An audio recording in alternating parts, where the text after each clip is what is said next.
very pleased today to have Professor Shang-Jin Wei from Columbia University to give our public lecture this fall. He is someone who is exceptionally talented. I've heard him speak before. He's not only a good speaker, but he's published in some of the leading economic journals. And he's also had a very wide variety of jobs. He has been assistant director of the Trade and Investment Division of the International Monetary Fund. He has been at Brookings. He taught at the Kennedy School. He's been a consultant to the Federal Reserve System. He's also been a consultant to the World Bank and the Asian Development Bank. And he's published very widely, not only in technical journals, but also in policy journals. And he has a very lively style, so I think that you will enjoy his presentation. Can we welcome Professor Wei? Thank you very much, Professor Danung.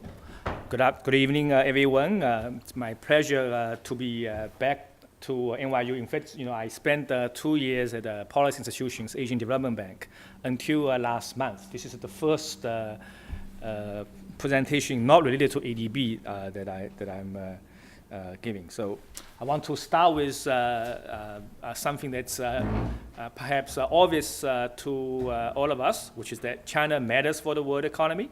The economic fortune of China matters for the U.S. macroeconomy and for the world economy. For example, in the previous decade and a half, when U.S. was U.S. even now U.S. is struggling with low interest rate, a popular hypothesis for why U.S. interest rate is as low as it is, interest rate faced by many advanced countries is as low as it is, and many central banks consider interest rate is undesirably low. One popular hypothesis is China. According to that hypothesis, excessive savings rate in China causes capital outflow, so there's a global surplus of savings, and we know savings are surplus of funds, supply of funds. Interest rate is the price of a fund. So when supply of funds is big and excessive, interest rate tends to be low. So that's how that hypothesis rationalizes or makes a connection between what's going on in China and what is the problem that central banks around the world hope to address. And the U.S., the low interest rate in U.S. From 2000 to 2007 was said to be a trigger for a subsequent U.S. housing price bubble and the burst of the bubble. So in that sense, according to the hypothesis, there's a connection there too. Even the rise of Trump, some hypotheses, not me, but other people's hypothesis, that may have something to do with Chinese economy. And the argument has 2 steps. Step number 1, a group of very well-respected economists at MIT and UC San Diego provide some evidence across U.S. regions. They find that regions that are more exposed to China import shock. So we know U.S. imported a lot from China. Virtually every country did in the last 15 years. The extent of exposure to China imports is very uneven across U.S., different parts of U.S. That should be obvious once you think about it. So what this group of researchers find is that local unemployment rate tends to be very strongly related to relative exposure to China imports. Regions that import more from China tend to see more factories closing and unemployment rate going up. So that's what this group of economists have done, perhaps not too surprising. And then there's a follow-up hypothesis and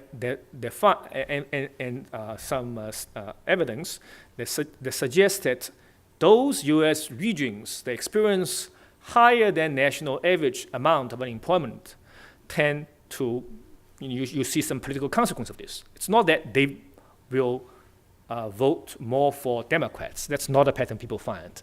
Instead, what you find is people tend to look for extreme politicians, either on the left or on the right. So therefore, rise of Bernie Sanders and Trump's are in fact 2 sides of the same coin. That the logic is that established politicians, mainstream politicians, no matter which party you have one comes from, many voters feel like they have not done enough for them. So therefore, they have to look for alternatives. So the alternatives to the mainstream politicians are Sanders on the left and Trump on the right. So that's the logic. So according to their hypothesis, therefore, there's a connection between, from rise of Chinese exports. China used to be world's number 20 exporters 20 years ago. Today is the world's number 1 exporter. From rise of Chinese exports to unemployment and to increased interest in more extreme or less mainstream politicians in the U.S. So that's a very popular hypothesis that I heard being discussed on TV. Their strand of research, just as a side, in fact, is extremely incomplete. Because once you think about it, Chinese integration with the world and trading with China for US and for many other countries also comes with many benefits, many improvements in living standards. For example, another study shows that imports from China often lead to reduction in cost of living. And the imports from China up to recently tend to be on varieties that are of particular interest to low-income families. So Walmart and the like tend to sell disproportionate number of China-made products. So consumers and shoppers of Walmart benefit disproportionately from U.S. trading with China. People calculate, in fact, the living standard has increased. Real income, so for the same amount of salary, real income has gone up due to trading with China. That's something that's not studied, pointed out enough in this context. Another thing is that the global growth arguably has been raised by China's integration with world. One of the important contributor to development is infrastructure development, roads, ports, power generation, power supply, internet communication, and so on. Those physical infrastructure development for China's own success was said to be a major contributor. Same logic is true for other countries. China's contributing to other countries' growth, one of the channels is this. Before 2004, to build the roads, one of the reasons why many countries have terrible roads is that when you have a mountain, the traditional way to build a road is to build a road around the mountains. Extremely expensive, and the roads tend to be very narrow, and you cannot transport much heavy goods because once the trucks travel on a slope, things can fall off. Nowadays, that's no longer the way you build roads. If you go to China, the standard procedure is if you see a mountain, you dig a tunnel. To dig that tunnel, however, you need a piece of machinery that's called tunnel boring machine, TBM, which until 2003 were produced and exported only by a small number of high-income countries. US is one of them. Sweden, Japan, Germany are some others. And these machines are extremely expensive. Tunnel boring machine can cost minimum $5 million, sometimes can be $15 million a piece. So extremely expensive machines. Moreover, because different mountains have different type of rocks, earth, and humidity, and so on, the machines need to be customized. So you cannot use one machine to do multiple jobs. So digging a tunnel using TBM, tunnel boring machines, was extremely expensive. That was true for China as well. There was a constraint on road construction. Now, when so China used to have to import this, and Beijing, Shanghai import one machine. If other places need to dig tunnels, they have to borrow the machine from Beijing or Shanghai. Very slow process, very expensive process. If the machine broke down, you call your producer in Sweden or Germany or Japan. They say for spare parts, they will say wait for 6 months. So it's very laborious process. So out of desperation, some Chinese company decided to figure out how to build parts on their own, so they don't have to, for repair job, they don't have to call the producers. And they figure out how to build the parts, and then gradually they figure out more and more parts they can build. By 2003, they figure out how to make the entire machine. So today, in terms of exports, China is already one of the top 3 exporters of tunnel boring machine. And one thing we know about Chinese exports, whatever thing China exports, the global price tends to collapse. And that's true for tunnel boring machine as well. Now, of course, small number of tunnel boring machine producers feel pressure from competition from Chinese firms. Virtually every other country, every other firm benefited from being able to have roads built at much lower cost. So today we see a boom in global transport construction. So World Bank, ADB, and many countries, governments certainly play a role, but the rise of China in world economy play a very, very important role as well. So this is an understudied topic. Now, some graph to remind us spectacular past growth of China itself. In 1980, the year Chinese current wave of reform started, Chinese per capita income in 2011 term was $700, $714. And now in 2011, so-called purchasing power parity adjusted level is about $13,000. So this is a huge increase. How big is that increase? Well, from 1980 to now, there's only one other country that have grown. So China's annual average growth rate was about 8.7% in real term. Only one country exceeded that growth performance, and that's Equatorial Guinea, a country you don't normally think about, partly because of size and partly people worry about the measurement errors. So it's exceedingly rare to have the type of growth rate China had. Let me skip that thing.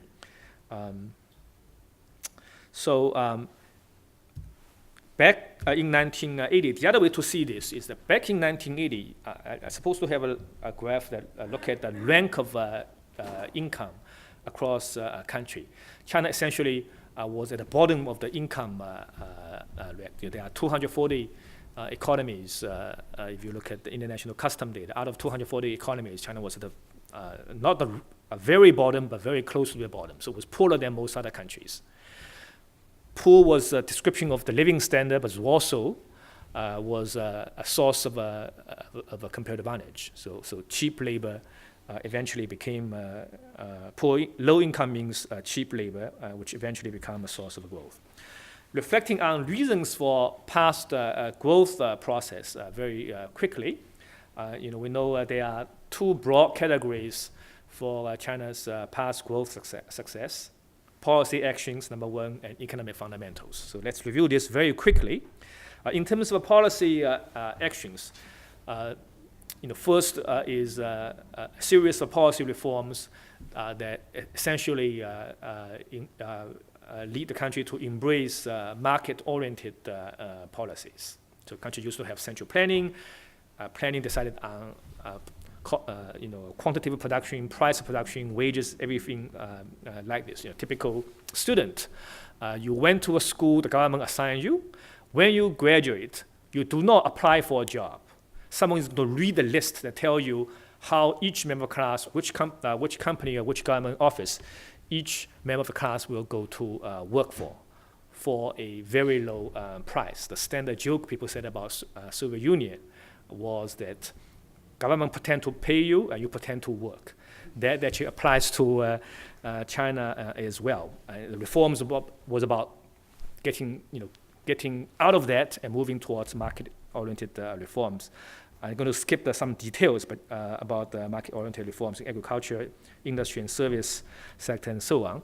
But I just want to mention one anecdote, which is that some of my economist colleagues said, someone who used to be a U.S. presidential economic advisor said, it's very interesting that the Chinese are not English-speaking people, but they actually invented English word called marketization. So those from China will not find it particularly surprising. But such apparently is not original English word. But because the government has done enough of this, so the entire set of sequence of policy changes, they find the most succinct way to characterize those policy changes is this new verb, marketization, which is essentially adoption of policies that gradually make the economy look like a normal market-based economy. The second major policy change is about embracing globalization that starts from democratization of trading rights, openness to FDI, and in 2001 accession to WTO. I'm going to skip those discussions. You can talk about ways of doing reforms that can minimize political resistance to the reforms. I want to switch to reviewing economic fundamentals underlying the past growth performance. One, we've already said, is low wage. Here's the picture about the rank of real per capita income for China and other major developing economies. So out of 138 non-OECD economies, to be precise, back in 1980, China was ranked something like 114 in terms of how low it is. So very close to the bottom. And China was poorer than Bangladesh, Vietnam, India, Nigeria, Indonesia, Philippines, Brazil. I spent 2 years in Philippines.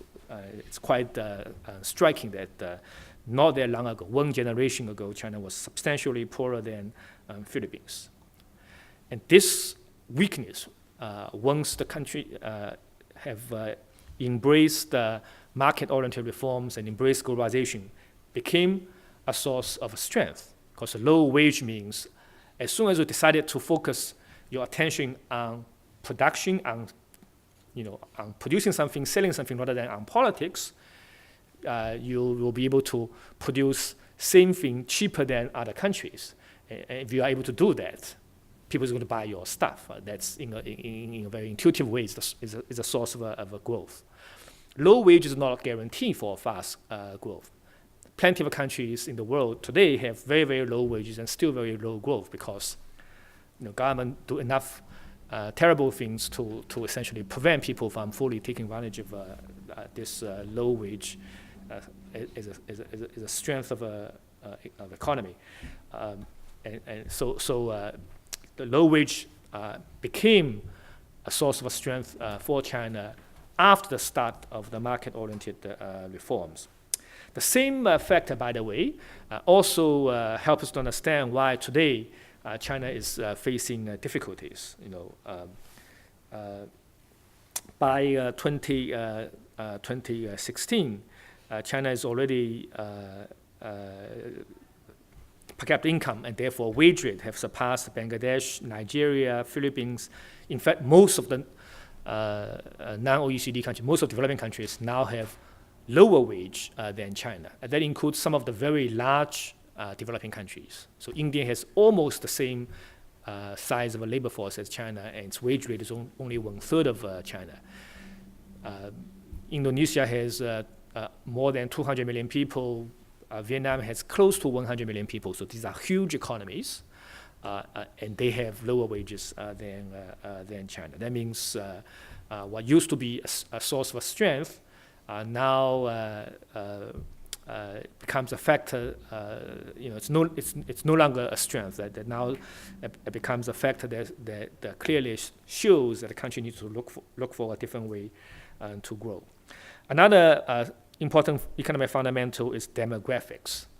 Now we all know China had implemented a very strict family planning policy known outside the country as one child policy. Not exactly precise description of the policy, but let's not get into this for now.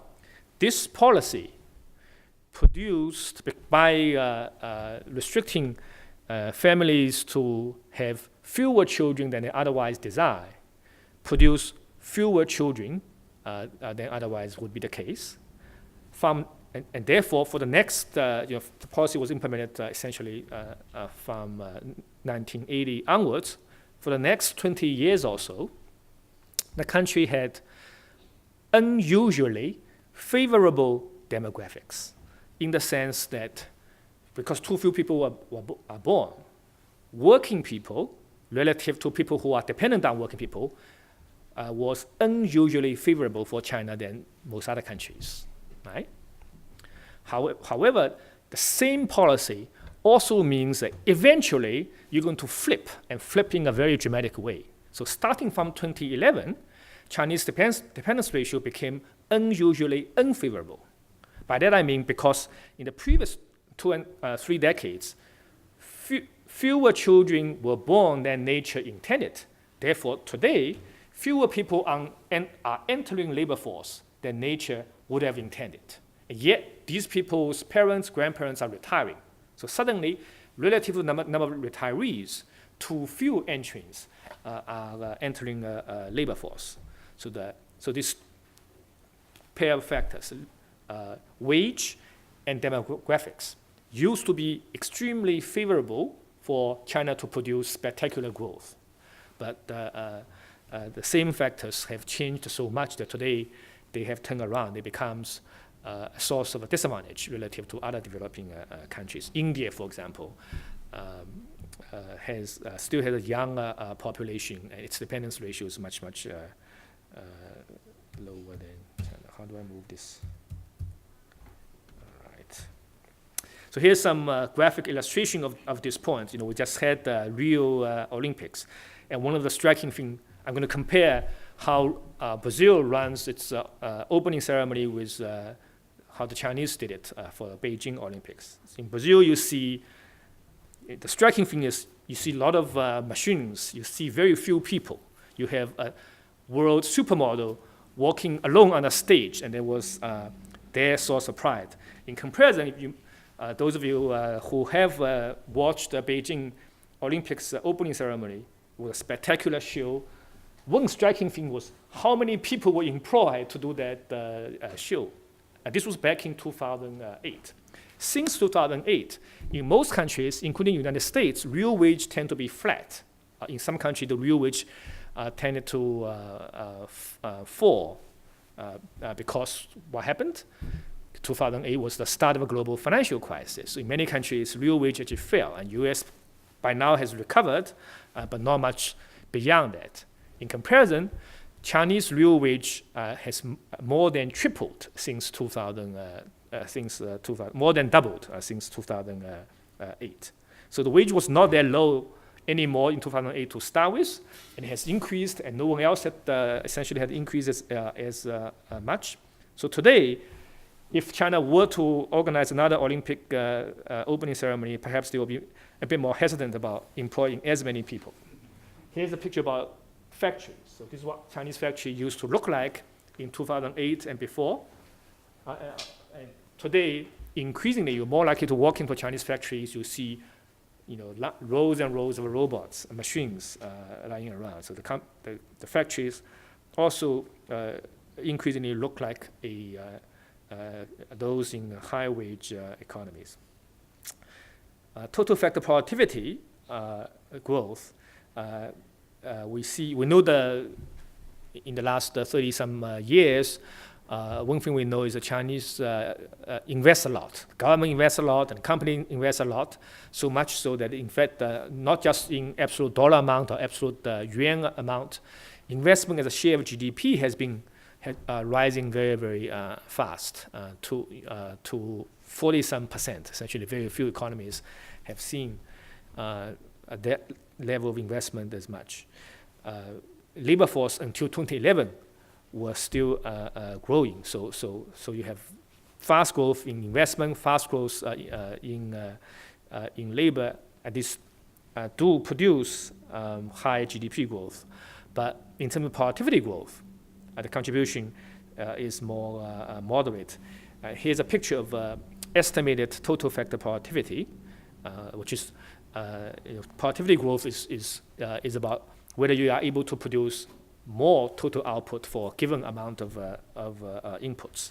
So productivity growth, by our measure, has turned negative since 2008. Why does that happen? Well, we know since 2008, the Chinese government rolled out another very ambitious stimulus package, including more investment, typically by state-owned firms, and more lending by state-owned banks. So investment continues to go up, continue to be pushed up, and labor growth was still there as a result. Even though output growth is still there, once you subtract the investment and the labor growth, productivity growth turned out to be negative. Since 2011, we know the 11, 12, 13, essentially growth rate has come down progressively. So in the last 2 years, the growth rate is somewhere between 6 to 7%. And there's a debate in the country and outside the country about the future of Chinese growth. Some of the people, more hopeful, more optimistic people, point to the contribution of transitory factors to current slowdown. So China is a very open economy, world economy is very weak. People thought, I'm not going to name names, that's why China is growing much lower now than before. The implication is that once the world economy recovers, perhaps Chinese growth rate will recover as well. Now, cyclical factors like that clearly is part of a story, but it's not a complete story. We need to recognize very important structural or fundamental factors that will not go away. I already mentioned two, and these two are worth repeating. One is, today, Chinese wage rate is really, really high compared to most other developing countries, including countries with very large population, large workforce. So that's no longer a source of a competitive advantage. And demographic has turned around, right? So workforce, in fact, has been shrinking in absolute size since 2011. The workforce has been shrinking roughly at the rate of 0.3% a year. A standard theory of economic production would imply that this factor by itself, the demographics factor by itself, will imply a steady decline in GDP growth rate by about 0.18 percentage points a year from now on to the next few years. I'm actually seeing the growth rate will trend down towards about 5% by the end of the decade. Now, 5% actually prediction will still put me in a relatively optimistic camp, but I think but not as optimistic as some of my other colleagues in Beijing. But I think this is more realistic.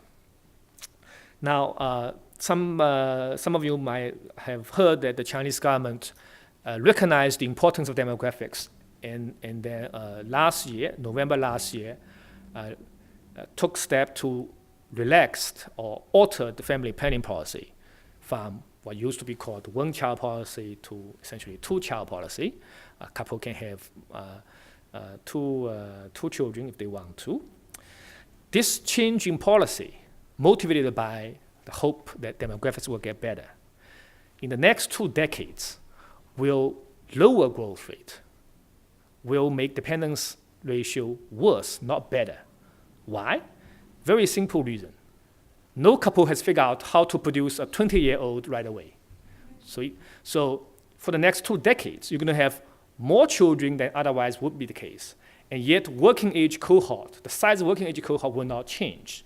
So dependence ratio will get worse rather than better by this change of policy. But eventually, of course, there's a hope to partially reverse the dependence ratio trend. Now let me turn to innovation part of the country. So by necessity, given these development of fundamental factors, China has to make the transition from a made-in-China powerhouse to something to be innovated in China powerhouse.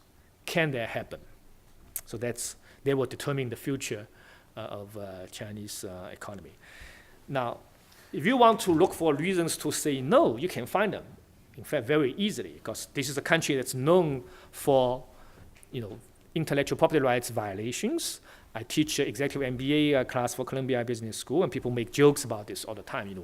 You see this. There are even supposedly fake iPhone, fake Apple stores, fake this, fake that. A lot of stuff, and some of our friends from China knows that supposedly on the street you can even run into fake eggs. Even if you want to buy eggs, the eggs potentially can be fake. It's kind of innovation, but it's not the type of innovation that will likely prepare the economy to greater success.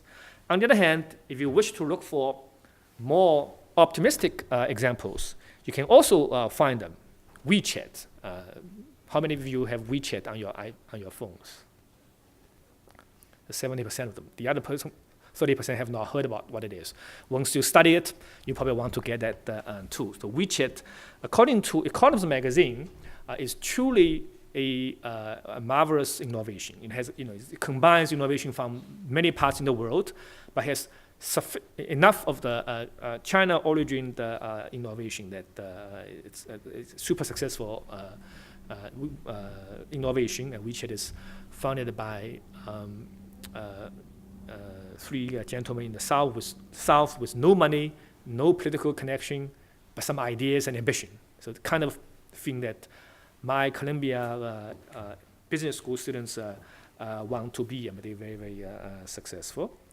Another story from Economist is about Uber, which competed in China with a local rival, Didi. Didi Dace is the name of the local company. They competed, and the market share of Uber dwindled. And last month, Uber formally gave up. And Economist magazine says, at least in their case, the competition was fair and square, and clearly the local company was innovative enough and know how to capture the market, and they won the race. 2 months ago, there was news about China launched a quantum satellite, which to be the first country, I should say, they launched a quantum satellite, and they're supposed to have some special properties, very difficult to hack and so on. New York Times commented that this is a major step in space technology. So if you want to look for examples of successful innovation, you can find them, and there are many more to go. But examples are examples. How do we know whether they represent the majority of the companies or not? Really, the question is, what kind of company will represent the future of the Chinese companies? And to answer that question, we need to look at data more systematically. So I'm going to look at the data in three different ways, and just share the results with you. First, let's look at investment in innovation, investment in research and development. So China is the dark red line. I'm probably speaking too much. Is the dark red line. What you see is China used to. So what I plotted here is advanced countries, average of OECD economies. OECD is, I guess you should know, a club of very rich economies, and BRICS economies: Brazil, Russia, India, South Africa, and China. So China used to be like a typical developing countries, and investing something like 0.7% of GDP. Not unusually low when compared to developing countries, but very, very low compared to most rich economies.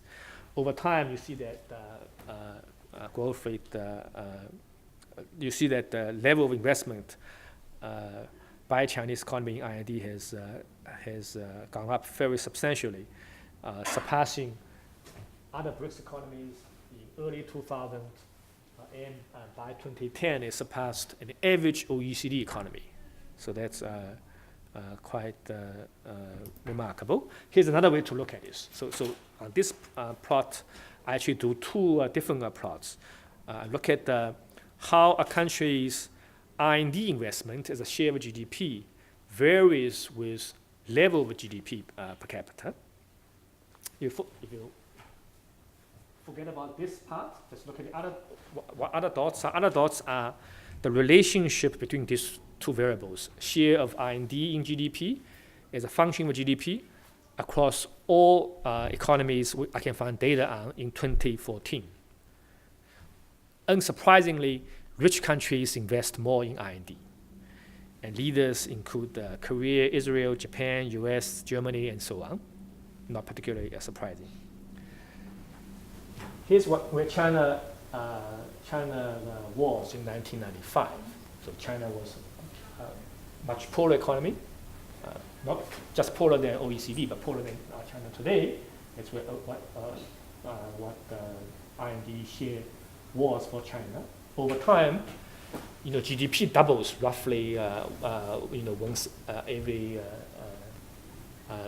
10 years or so, 9 or 10 years. But R&D investment increases at a faster rate, so that R&D as a share of GDP also rises. So what you see is that the fact that this line, this is today's share, so today's share is higher than OECD average, and importantly, it's also higher than what one would have predicted based on China's per capita income. So China certainly invests very heavily in R&D. So that's one takeaway. We cannot stop there because China is a country known to invest, but not necessarily with good result. So this is the input. We also want to see output. So if you want to look at output, so there are different ways to think about innovation. You can look at some of the innovation take the form of patents. Some of the information take non-patent forms, commercial secrets, business models, and so on. Patent is one form of innovation that tends to have the best data. You can get data, you can do data, you can do cross-country comparison over time, and so on. So in the next few graphs, I'm going to just focus on patent as a measure of innovation. My hunch is that different dimensions of innovation or other dimensions of innovation tend to be correlated with patent, something to be confirmed in future work. If you look at patent application, there has been an explosion in application for patent by Chinese firms. So this is the number of patents application over time. So much so that by now, China has more patent application than any other country in the world, bar none. So United States, US firms do not apply for as many patents as China. So just by that metric, so the country didn't really pay that much attention to patent, but then you see an explosion of that.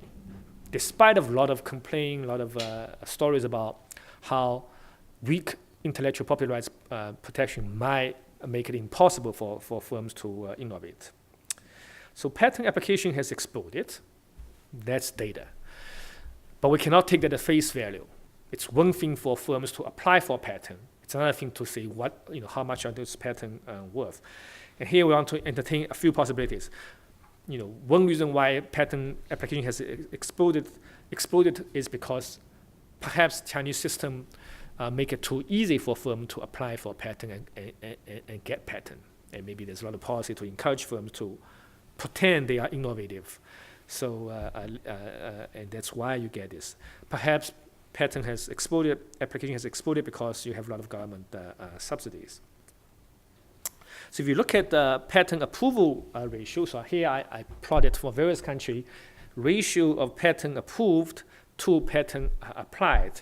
The solid red line is China. The takeaway, given the time, let me just go to the takeaway, is that the approval ratio is not particularly high for China than for many other economies. China is somewhere in the middle. For example, right now, patent approval rate is lower in China than in the US. So you think about grade inflation. Since we all work in the universities, if there's a grade inflation, it doesn't look like a more serious problem in China than in the US. So that's in terms of ease or difficulty of getting patent approval. But still, patent apply in China may not be the same thing as patent apply in other countries. People talk about potentially many frivolous patents. People talk about this even about Apple. People say, Apple takes out many patents every year, and some of the patents people claim are frivolous. Perhaps a fraction of frivolous patents will be especially high in China. So another thing we can look at is to look at patent application and receipt of patent in the U.S. by firms from various countries. So Chinese firms also apply for patents in the U.S., as do U.S. firms, Korean firms, and so on. And you can compare growth of U.S. patents granted to Chinese companies over time and compare that with other countries. By that metric, the actual number looks pretty good as well. So there's some adjustment in this graph, but I won't have time to explain. So essentially, receipt of a patent in the U.S. by country is a function of country income as well, unsurprisingly. Once you adjust for that, you find that in fact Chinese patent obtained by Chinese firm in the U.S. is outlier. They do better than what the income level would have suggested, and much better than Brazil, South Africa, and Russia. Brazil and Russia, until recently, Brazil had high income than China, not anymore. Russia continues to have high income than China. So they actually are richer economies, but they have fewer patents in the U.S. Perhaps a more telling number is this. So beyond just getting patent from U.S. patent office, you can also, another way to measure usefulness of patent is to look at how often your patent gets cited by other patent applicants. So when a firm or individual applies for a patent in the U.S., like we write research papers, you have to cite other relevant innovations that stimulate your thinking. So being cited is a sign that content of your patent has been found useful, scientifically useful. So you can look at what's called forward citation statistics of patent obtained by firms from different countries by all other firms when they apply for patent in the US. If you look at forward citation number, patents by Chinese firms look pretty good as well, relative to their income, relative to other countries. So the combination of those make me think. So I went into this data examination with a truly open mind. I did not know what I was going to find. I'm happy with whatever finding I would get. And I came away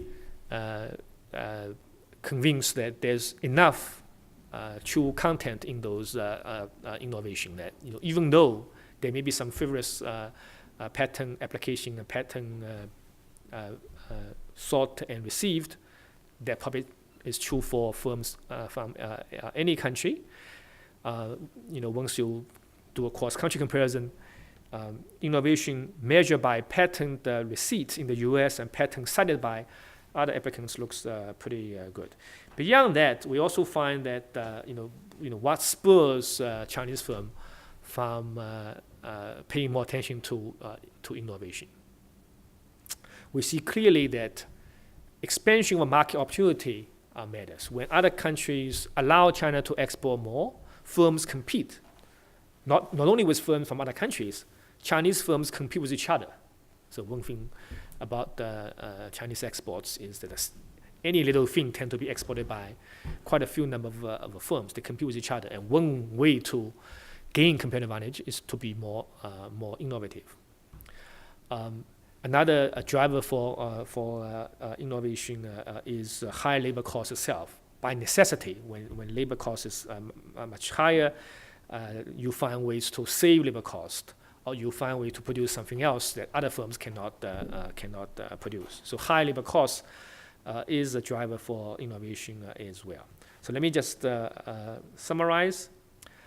I suggested that the fortune of the Chinese economy matters for Americans and matters for people in other parts of the world. But Chinese economy is at a crossroads right now with much higher wage cost, much less favorable demographics. By necessity, the economy has to make a transition from competing on a low wage cost basis to competing on innovation basis. Can firms really innovate we can think about examples going in either direction. But systematic look at the data suggests that there's indeed explosion of patent application. I should say there's one more point I want to make, which is that now compared to advanced countries, even though China is doing well relative to its own past, relative to other developing countries, but compared to advanced countries, there's still a gap in innovation, degree of innovativeness. So, for example, a recent Thomson Reuters report lists top 100 most innovative firms in the world, and the list is dominated by firms from Japan and US. There's no single Chinese firm made onto the list. Now, the list may be somewhat subjective, but you look at various other measures. In totality, Chinese firm continue to be Chinese economy continue to be less innovative than, say, Germany, Japan, or even Korea. So gap is still there. That's an important thing to realize. Part of the gap, of course, explained by income level. That just says richer countries, firms in richer countries find more worthwhile to invest in innovation. And therefore, as income grows, innovation will go up. But very importantly, another part of the gap perhaps is not helped, at least, by government policies. Here I want to highlight one particular pattern that we can see in the data. The pattern is this. Chinese government is a government that loves to be involved in the economy. They give out all kinds of subsidies to firms. But when they give subsidies, you see subsidies go overwhelmingly to state-owned firms. And state-owned firms, there are about 3,000 or so firms that are state-owned. 3,000 is not a very big number. China has more than 6 million registered firms. So most subsidies go to state-owned firms, yet most innovation, including patent receipt in China and US, tend to be done by private sector firms.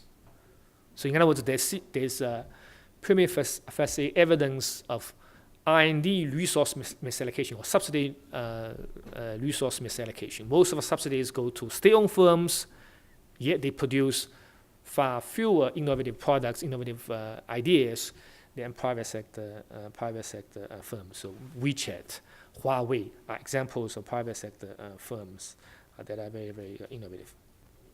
Therefore, to summarize that, so here's my summary. The gap with US, Japan, even Korea is still huge. Part of the gap is still to development, stage of development, but part of the gap is resource misallocation. And future policy reforms, at least on the second dimension, could help to contribute to closing the gap, but they will require serious reforms. So let me stop here. Thank you very much.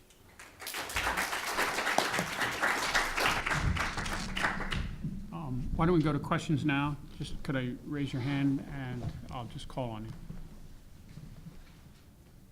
you.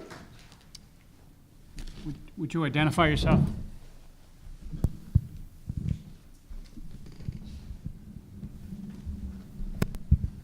Go ahead. Okay. Can I? Is it possible that the world divides the innovation into two kinds? So U.S., Japan, and Germany, they take the leading innovation in technology and social economy, and China will catch up. They see which one is successful, and then they will catch up. That's just how Chinese do things normally. So how do you think in this question? Well, certainly in the past, that's an important part of source of growth, which is to catch up. Right? So you don't need to be too innovative. You have the strength or advantage of cheap labor. So ideas invented elsewhere can be combined with your cheap labor, and they will produce growth. Right? So openness to foreign direct investment was partially motivated by a desire to marry ideas, products, production process, patents elsewhere with cheap labor in China. Over time, this catch-up process becomes progressively less powerful because international firms with ideas will prefer to go to Vietnam, will prefer to go to India to do the same thing. So China becomes a less preferred destination. And some political tension between China and some other advanced countries also hastened that process. So most Japanese multinational firms, for example, today they talk about going somewhere else. If they have any plan for expansion, Japan continue to be a major source of innovation in China. Even Korea, Samsung, used to produce all the phones, Samsung phones in China. Today, it has already built 4 factories in Vietnam. The idea is that any new capacity they plan will not take place in China. So that's not going to happen. Similarly, on Chinese firm side, just getting, China's continue to have advantage of having very large domestic markets, and some of the policy provides some level of protection for domestic firms. So firms like Baidu can take advantage of this and not just survive, but become very, very profitable. But that won't be the norm. There will not be a source of growth for majority of the firms in the economy, because majority of firms in the economy have to compete on the world stage. Baidu doesn't have to. A natural competitor for Baidu would have been Google. Baidu doesn't have to compete with that, but most other firms would have to compete on the world stage. Once you lose the advantage of a low labor cost, then by necessity, the next time you are able to compete, you better have some either products other people don't have, or way of producing something that allow you to produce the same thing cheaper than firms elsewhere. So the importance of having genuinely new ideas, innovative ideas, has risen over time by necessity.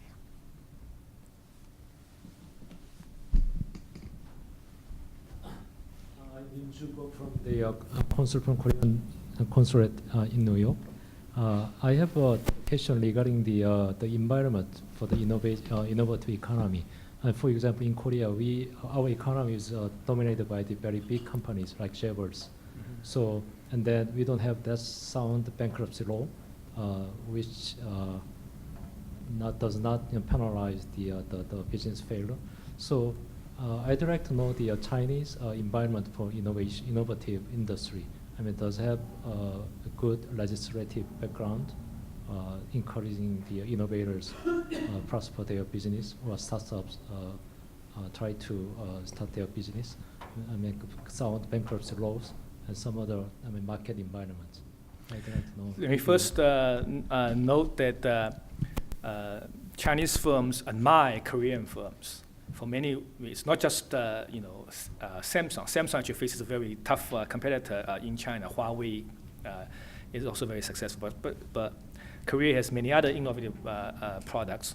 Korea culture, TV shows extremely popular in China, and Chinese cultural products have not gained the same kind of international recognition yet. On this picture, let me also note that Korea's investment in research and development really stands out.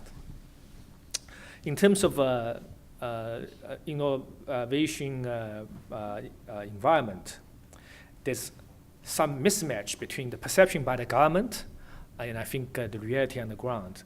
Government clearly thought that its policy of picking winners, offering subsidy to this firm, offering subsidy to that firm, is very useful. The government's doing a lot of that. But data suggests, on the other hand, like I said, we have this pair of patterns that most innovation, in fact, come from private sector firms that are net really don't receive subsidies. No government in the world can subsidize every single firm, because subsidy to any one firm has to be paid for by some other firms. So you cannot subsidize every single firm on net. So private sector firms, on balance, are paying for subsidies going to the state-owned firms, and yet they are the primary source of innovation in China. So therefore, I think government loves to talk about structural reforms. In the innovation context, one of the very useful structural reforms is to be more neutral in the marketplace. If government chooses not to subsidize anyone, there would be a better policy than the current subsidy regime. Better yet, of course, if they are able to figure out, true winners, they'll be better. But the record on that is not particularly great. So perhaps a more neutral policy would be preferable to the current policy.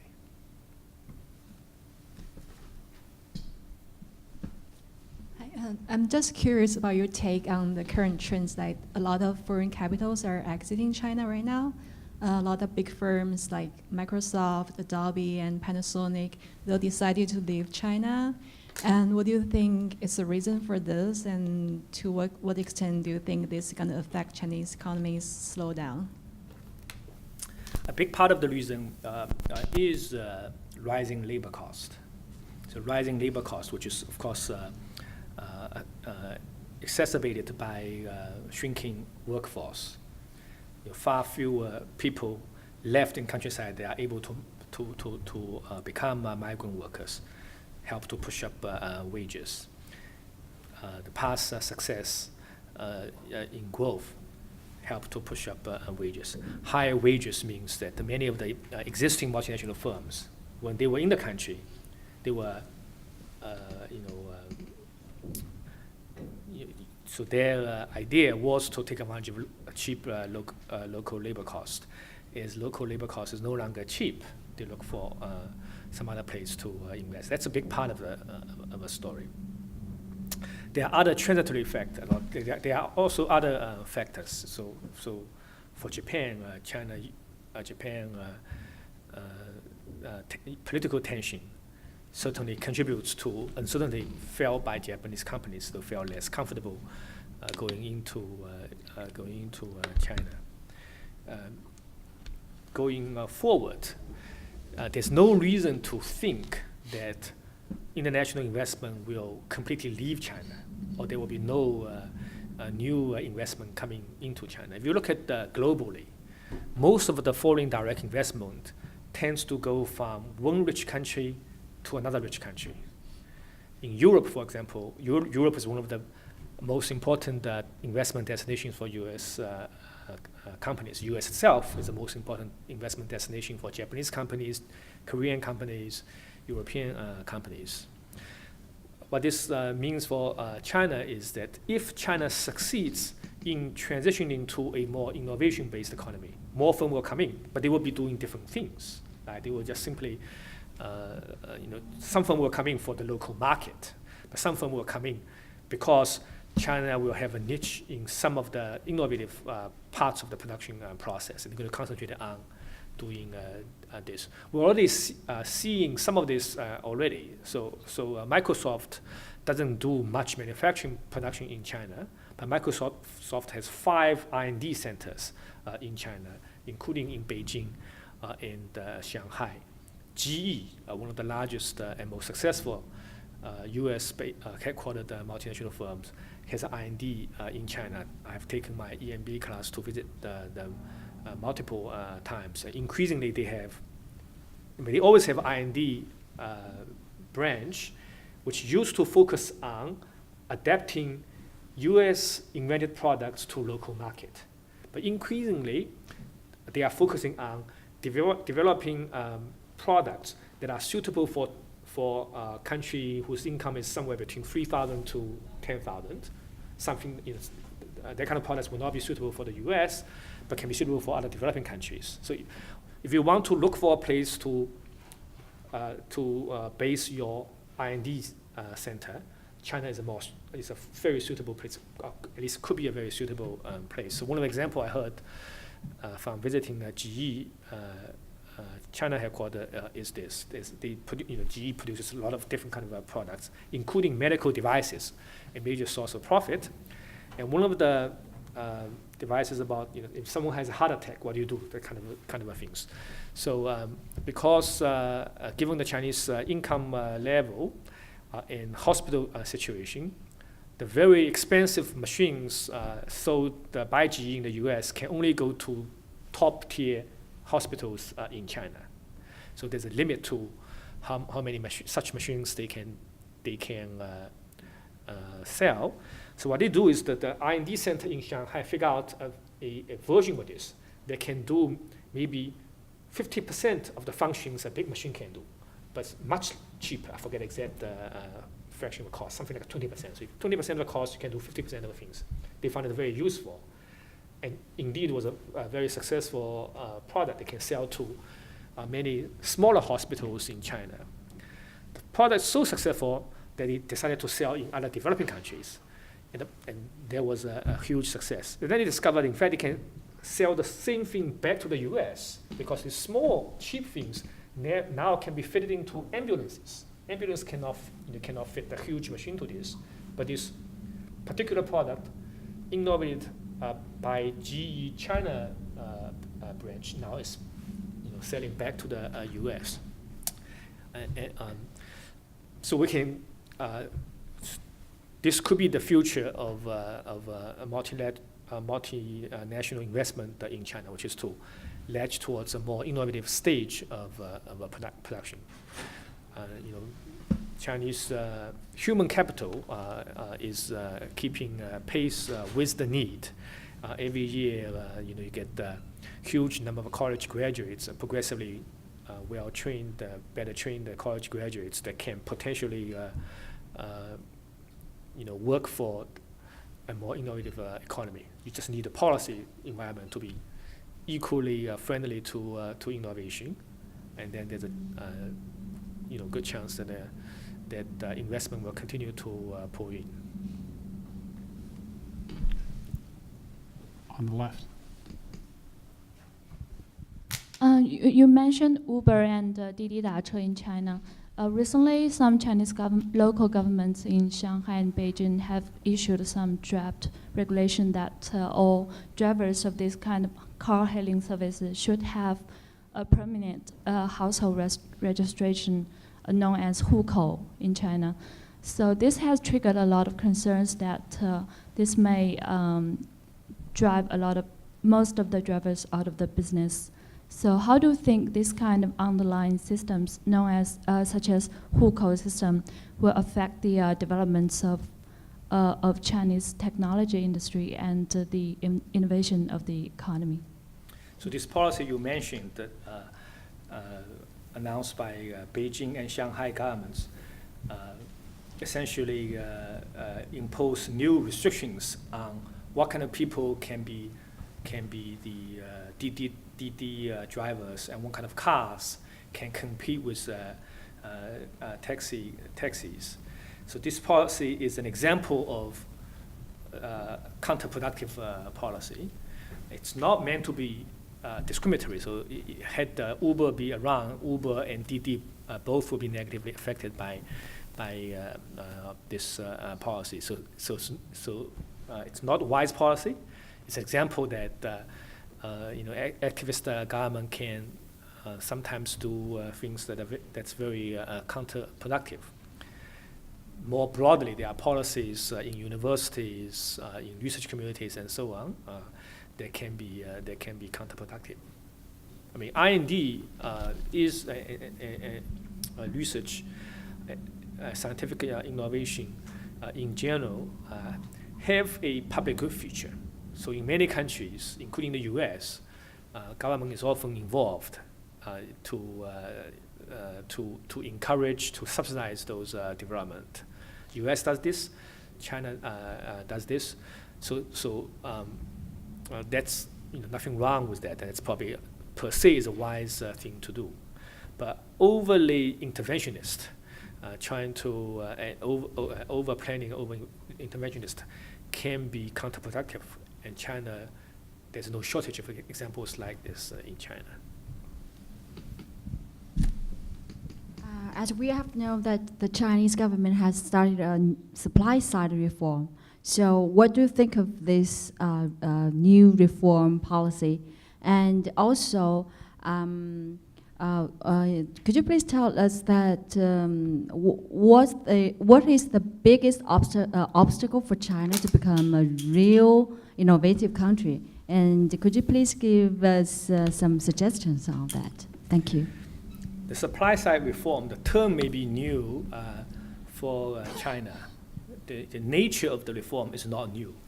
The entire set of reform, overwhelming fraction of the policy changes since 1980 have been supply side reforms. These are about changing institutions, altering incentives by firms, by households, so that people can produce in a way that will improve aggregate efficiency. So supply side reform is the name of the game of the last 30-some years. That per se is not new.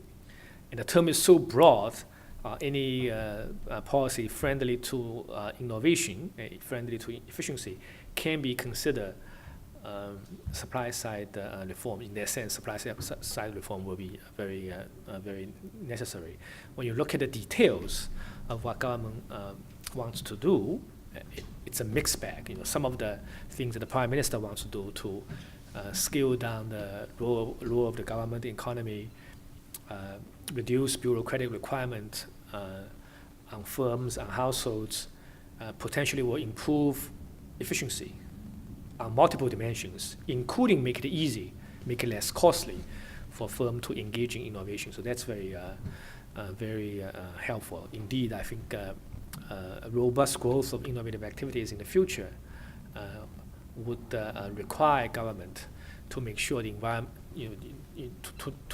not to impose excessive burden on firms, on researchers, on university professors, and so on. So what we are seeing now is a constant struggle between conflicting schools of thoughts. There are certainly people in the society and in the government that recognize this, but there are also people with different ideas. And you can have both groups of people talking about supply side reforms, because they use the term to mean different things. When you mention made in China, we know China is strong in some industries, but not all industries. So I just wonder, when we mention innovation in China, which industries, from your point of view, will take the leading roles of innovation in China? I mean, the chances for the future China economy. It will be hard to predict which particular product, which particular detailed industries, because that's central planners' job, and the record of central planners are not particularly good. We see examples of innovation, of course, all around us. Like we have Huawei, we mentioned about WeChat. There are also drones, little planes without pilots. Firms in many countries have patents and innovations in that area.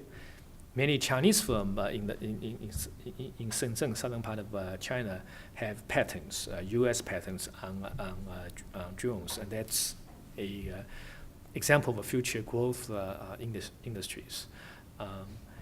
The nature of innovation is it's hard to say what would there be 10 years from now, but you have the right environment.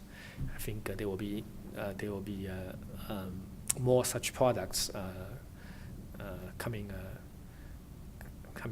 along. I mean, broadly speaking, we know from economic fundamentals, given that the China has already got out of low labor cost stage to become economy with sufficiently high labor cost, any production techniques that requires a lot of cheap labor, any production processes require a lot of cheap labor, will no longer be viable.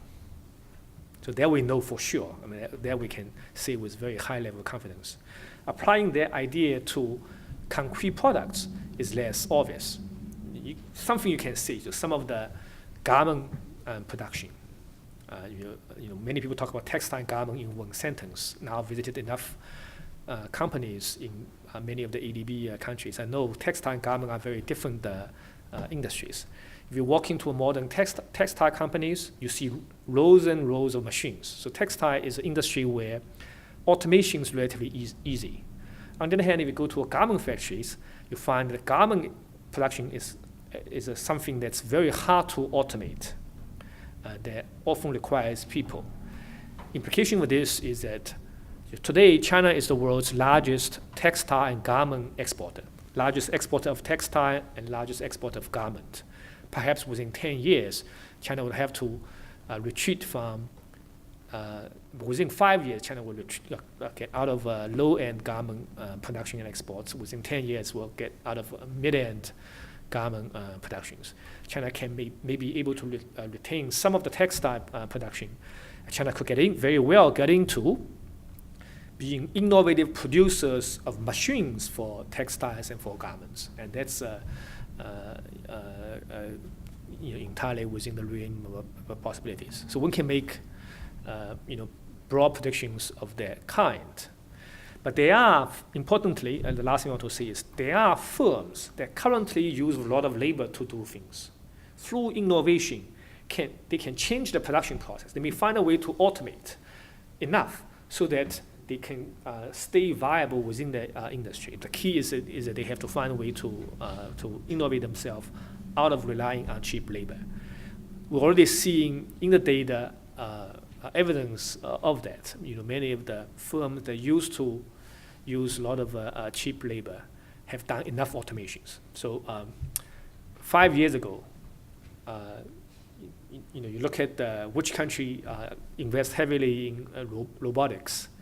This will be Germany, Japan, US. These are the leading economies in the world, and Korea, leading economies that invest heavily in robots. Today, China goes into that league. Chinese firms, in aggregate, invest very heavily in robots. Many firms in southern part of China have become producers of robots. So far, still relatively low end of robots, but they become a very aggressive